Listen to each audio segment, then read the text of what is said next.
Making headlines this hour, President Dr. Mohamed Moise returns to Male following his visit to the inhabited islands of Alif Tal Atoll. President Dr. Moise announces a far-reaching legislative agenda for the final session of the year, disclosing plans to submit 27 bills to the parliament. And President Dr. Moise expresses profound sympathy to the people of Nepal following a series of deadly floods and landslides that have claimed at least 60 lives, including 15 children, and displaced dozens of families.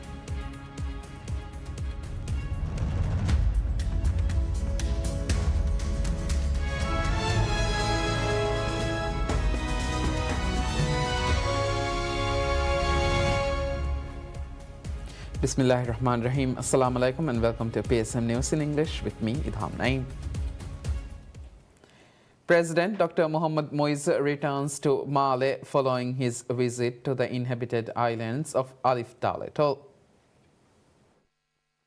As part of the tour, the president visited 10 inhabited islands including Dagati, Diddu, Omadu, Digura, Mamigili, Mandu, Femfushi, Hanyamidu, Mahibadu and Kumburdu. He met with island councils, women's development committees, and institutional heads to discuss community development priorities while also engaging directly with island residents. The president was accompanied by cabinet ministers and senior officials from the key government institutions who updated communities on ongoing and planned development projects.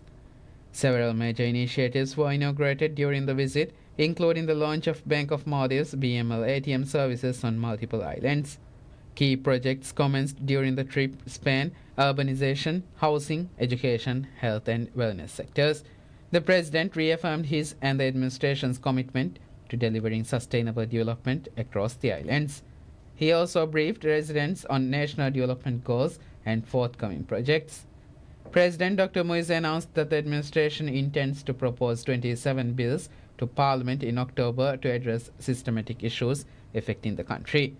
He reflected on the Maldivian values of respect and highlighted the importance of revitalizing this tradition, announcing plans for a national level initiative to encourage participation from all citizens.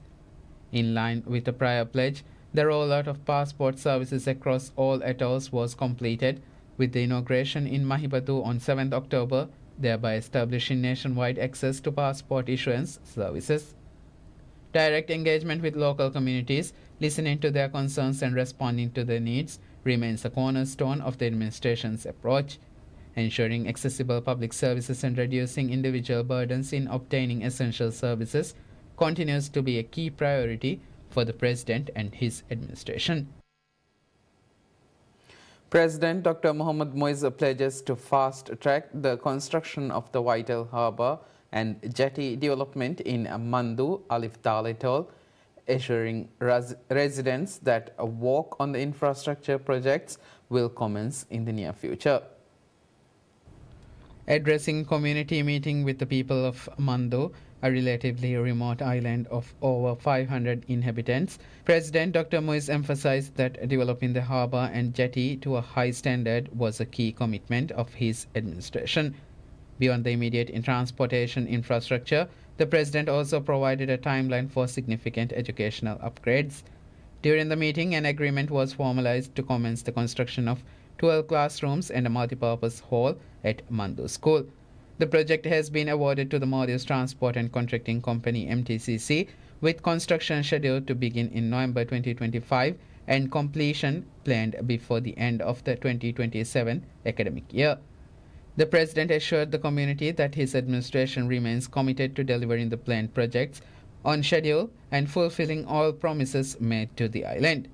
In addition to the school development, the president participated in several key ceremonies during his visit, including the groundbreaking of the new Mandu Health Center building, the initiation of works for a new football ground, the groundbreaking of the Mandu Fitness and Recreation Center, and the official inauguration of a new Bank of Maldives BML ATM on the island. The inauguration of ATM service in Mandu completes the BML ATM service network in the entire Alif Tal Atoll, taking the total atoll coverage to 17. The president also highlighted upcoming initiatives to boost economic activity, including the imminent launch of the RTL ferry service, designed to increase trade and opportunities for local tourism. During the consultation, residents raised concerns over housing shortages, and proposed modifying the school to a single classroom model. President Dr. Mu is committed to bringing these community-raised issues to the attention of the relevant ministries and ensuring their inclusion in next year's state budget. President Dr. Mohamed Muiz announces a far-reaching legislative agenda for the final session of the year, disclosing plans to submit 27 bills to Parliament. The package includes a constitutional amendment to synchronize national elections and a suit for 6 bills aimed at dismantling entrenched corruption. Addressing residents of Mahibadu in Alif Tal Atoll, President Muiz stated that the legislative slate comprises 12 entirely new bills. He noted that the initiative builds upon substantial groundwork laid during the preceding sessions, with 18 bills currently under active parliamentary review. Central to the proposed reforms is a constitutional amendment designed to align the timing of presidential and parliamentary elections. The president confirmed that the measures would require a national referendum. The legislative program also places significant emphasis on national development and the eradication of corruption. President Muiz affirmed that 6 bills specifically targeting corruption would be submitted to Parliament. The anti-corruption package includes amendments to several key statutes and introduction of a new law. Specifically, the bill comprises amendments to the Prevention of Money Laundering and Financing of Terrorism Act, the Criminal Procedure Act, the Anti-Corruption Commission Act, and the Penal Code, alongside a newly proposed asset recovery bill. President Muiz expressed confidence that the reforms would strengthen institutional capacity across the legal system. The changes are expected to enhance the operational effectiveness of the judiciary, the Anti-Corruption Commission, the Maldives Police Service, and the Prosecutor General's Office in addressing corruption-related cases. We will be back after a short break.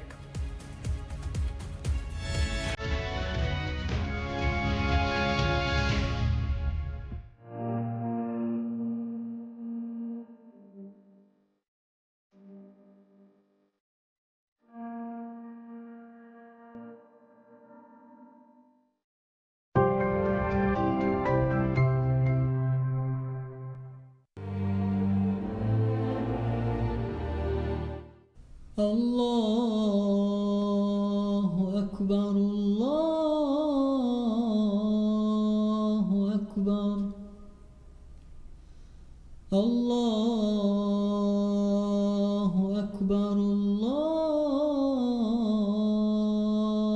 أكبر أشهد أن لا إله إلا الله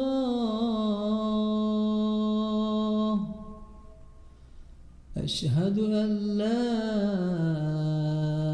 إله إلا الله أشهد أن محمدًا رسول الله أشهد أن محمدًا رسول الله حي على الصلاة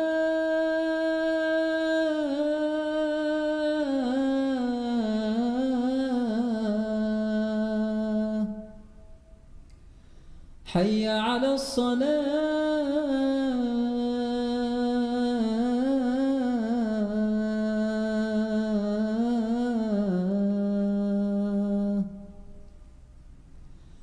حي على الفلاح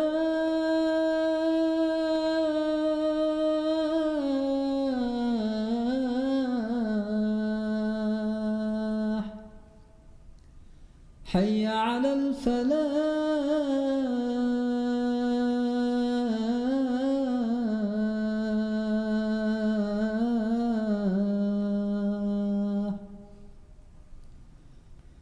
الله أكبر الله أكبر لا إله إلا الله اللهم رب هذه الدعوة التامة والصلاة القائمة آت محمدا الوسيلة والفضيلة والدرجة الرفيعة وابعثه مقاما محمودا الذي وعدته وارزقنا شفاعته برحمتك يا أرحم الراحمين وصلى الله على محمد وآله وصحبه وسلم والحمد لله رب العالمين.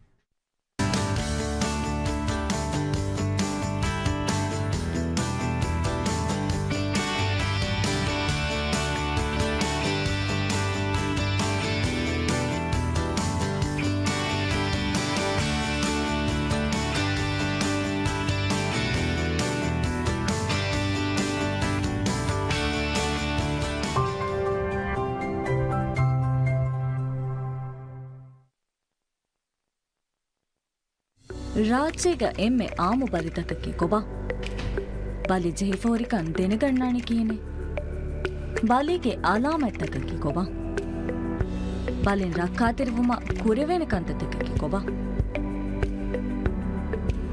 Me ಹುರಿಯಾ ಸುವಾಲಿಗೆ Jawab ಹೋದುಮ ಹಾಸ doctor ಕಾಯಕೋ one ಕೋಲ್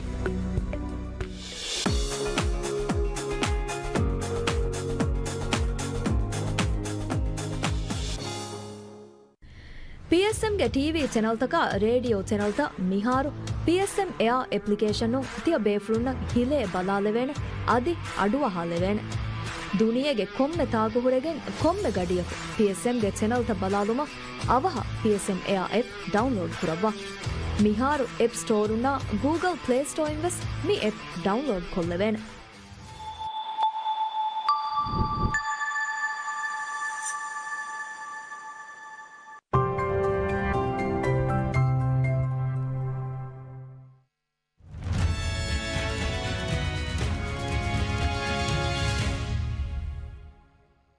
Welcome back. You're watching PSN News in English. President Dr. Mohammad Moise announces that a comprehensive housing project will be implemented in Kumburudu Aliftal atoll next year, underscoring his administration's commitment to equitable development for even the smallest communities. Speaking at a community meeting with the residents of Kumburudu during his visit to the island as part of his tour of the atoll, President Dr. Moise assured that the government would focus special attention to a range of newly launched and assigned projects crucial for the island's progress. During his address, the President highlighted the significance of the ongoing development initiatives. He noted that Kumburudu, the smallest island in the atoll, with a population of just over 600 people spread across approximately 5 hectares, stands to benefit immensely from the planned land reclamation and harbour development. The President elaborated on the housing initiative, explaining that the project would be included in next year's budget after assessing available land even before the planned land reclamation is completed. During the meeting, agreements were signed for the Kumburudu Land Reclamation and Harbour Development Project as well as a school project, both awarded to the Maldives Transport and Contracting Company Limited, MTCC. Beyond housing and core infrastructure, the President inaugurated a new football stadium and multipurpose court, anticipating these facilities will provide significant opportunities for the young sports enthusiasts on the island. During the visit, he also officially inaugurated ATM service in Kumburudu before witnessing the groundbreaking of the new extension building of the island's health center. President Dr. Moise officially handed over the Fofalagao Lagoon in the atoll to the Kumburudu Island Council following his decision to incorporate it as part of the island. Kumburudu's economy is primarily driven by residents working in resorts and fishing, sectors anticipated to benefit from the enhanced connectivity and facilities. The printing and issuance of national identity cards and passports has been established across all atolls of the Maldives, fulfilling President Dr. Mohammad Moise's pledge to make these essential services available to every Maldivian citizen. The expansion of ID card and passport issuance service to all atolls across Maldives was marked with the introduction of passport issuance service in Mahibadu of Alif Dal Atoll. The service was inaugurated by the Minister of Homeland Security and Technology, Ali Hassan, as part of the President's tour of the atoll. When the current government assumed office, more than 3,000 people were still without ID cards. The administration prioritized making ID card and passport services accessible to everyone, ensuring that all those without ID cards were issued them. The previous online application system was discontinued and replaced with a dedicated portal titled Naris that enables residents to apply for ID cards directly through their island councils.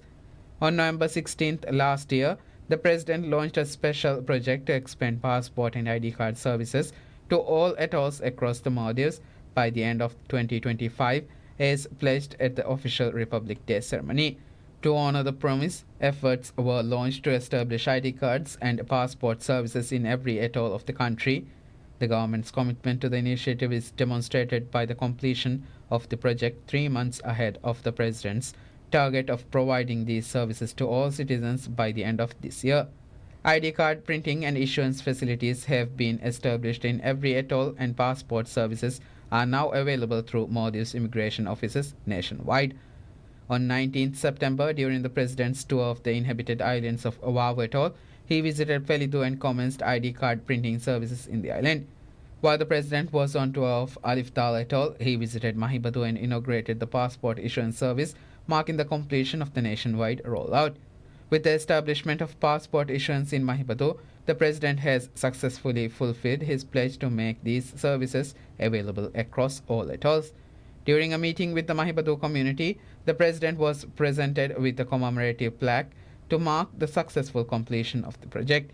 The plaque was presented to the President by Homeland Security Minister Ihsan. Beyond the nationwide rollout, the government is also working on establishing ID card services in some countries frequently visited by Maldivians, with plans underway to launch the service in Malaysia, Sri Lanka, India, and the United Kingdom. President Dr. Mohammad Moise expresses profound sympathy to the people of Nepal following a series of deadly floods and landslides that have claimed at least 60 lives, including 15 children, and displaced dozens of families. In a statement issued via social media, President Moise conveyed sorrow over the widespread devastation caused by prolonged heavy rainfall and affirmed the Maldives' solidarity with Nepal during what he described as a time of immense hardship. The severe weather, which began on 3rd October, has triggered multiple fatal incidents across Nepal.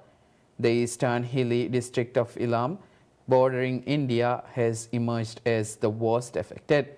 Fatalities have been reported across several districts, and local media confirmed that 41 families have been displaced.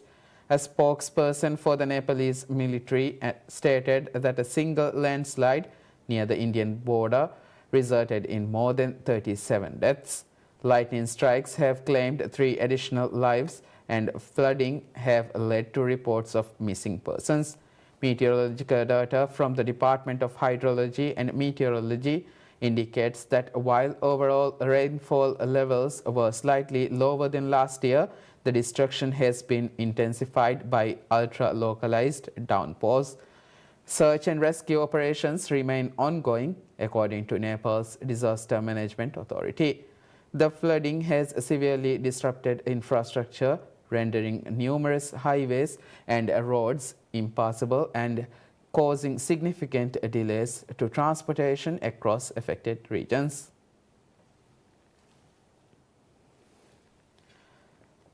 Ahmad Shiam, Minister of Fisheries and Ocean Resources, concludes a targeted walking visit to Hirilandu, Thai Atoll, to assess the operational performance of refrigerated seawater RSW systems installed on fishing vessels under a national initiative to modernize the fisheries sector. The visit formed a part of the government's broader strategy to address structural challenges within the industry. Hirilandu, which accounts for the highest number of RSW-equipped vessels under the program, served as a focal point for the minister's evaluation. Accompanied by technical staff and financiers of the initiative, Minister Shyam conducted on-site inspections aboard vessels fitted with the ice-producing systems. The delegation observed the units in operation and engaged directly with local fishermen to solicit feedback on their effectiveness. Minister Shyam underscored the strategic importance of the technology in preserving catch quality from harvest to sale. He reaffirmed the government's commitment to enhancing operational standards across the sector, noting that the systems offer critical advantages by maintaining fish at a consistent temperature until weighing or offloading. Fishermen on the island reported significant improvements in product quality and confirmed that the system had contributed to increased income. Several noted that the technology had resolved long-standing challenges in preserving catch, particularly during extended voyages or delays in offloading. The visit also encompassed a dedicated fisheries forum, convened to discuss the sector's future trajectory and reinforce the importance of sustainable development. Stakeholders exchanged perspectives on advancing the industry through innovation and policy support. Concluding the itinerary, the minister inspected local fish markets, reviewing operations and meeting with vendors. The ministry expressed confidence that the outcome of the visit would contribute meaningfully to the advancement of the fisheries sector and help secure a more prosperous future for fishing communities. The Election Commission of Maldives ECM confirms that a general public referendum concerning the composition of the Addo City Council will be held on 25th October following a formal decree issued by President Dr. Mohamed Moiso. The landmark vote will allow residents of three wards, Huludu, Midu and Fedu, to determine whether they wish to establish separate, dedicated local councils for their respective administrative areas. The referendum, executed under the provisions of the recently ratified General Referendum Act, comes as a direct response to a large number of petitions and arguments submitted by residents of three wards advocating for changes in their local governance structure. President Dr. Moise has stated that seeking the direct views of the people via a public vote was crucial for ensuring responsive local administration. Under the President's decree, the EC is tasked with conducting a public referendum tailored to the specific geographical areas. The referendum will determine whether separate councils should be established for Addo Fedu, Addo Huludu and Addo Midu. Voters will also decide whether to create a single council, Addo Hulumidu Council, to administer both Addo Huludu and Addo Midu.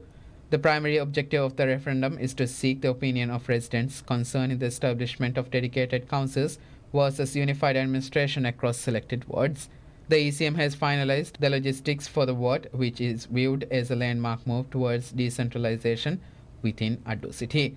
Polling stations will operate from 8 am until 4 pm on 25th October, and official results are slated to be announced the following day, the 26th. The outcome of this referendum will fundamentally reshape the administrative landscape of Addo City. President Dr. Moise has affirmed that the government will remain impartial in the upcoming referendum.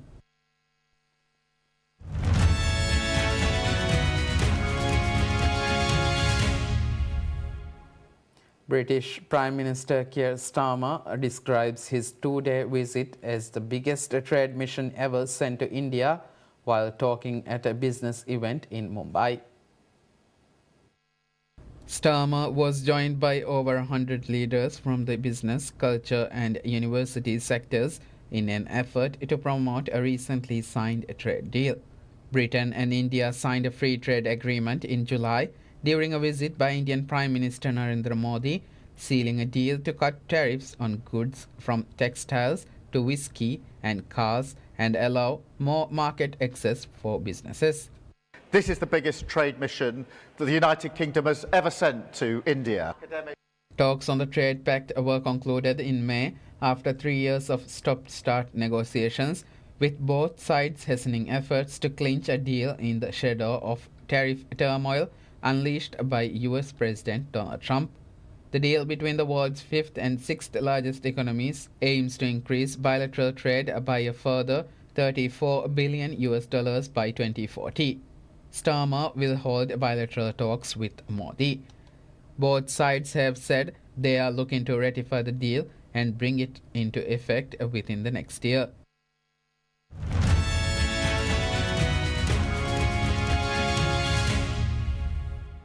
The Freedom Flotilla Coalition, FFC, says its vessels were under attack by the Israeli military, which intercepted several boats sailing towards the Palestinian enclave.